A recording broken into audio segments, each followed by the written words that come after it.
অনিয়ম জালিয়াতি করে বিশ্ববিদ্যালয় কর্তৃপক্ষ জাকসুতে একটি নির্দিষ্ট সংগঠনকে জয়ী করেছে বলে মন্তব্য করেছেন বিএনপির সিনিয়র যুগ্ম মহাসচিব রুহুল কবির রিজভী।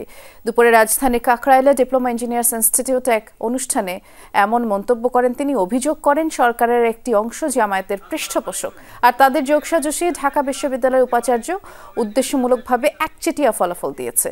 প্রশ্ন তোলেন জাকসুর ব্যালট পেপার একটি দলের সাথে সম্পৃক্ত ব্যক্তির প্রতিষ্ঠান থেকে ছাপানো নিয়েও।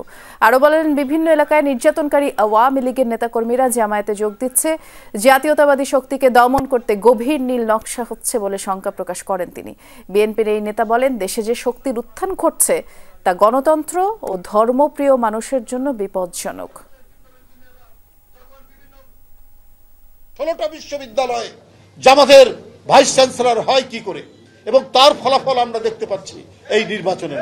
তাহলে রাষ্ট্র এবং বিশ্ববিদ্যালয়ের কর্তৃপক্ষ সব মিলিয়ে গভীর নীল নকশার তৈরি হচ্ছে কিনা, যে টার্গেট করে যেখানে জাতীয়তাবাদী শক্তিকে উঠতে, আমরা আওয়ামী লীগকে তাড়িয়েছি, এখন এদেরকে ঘায়েল করতে হবে।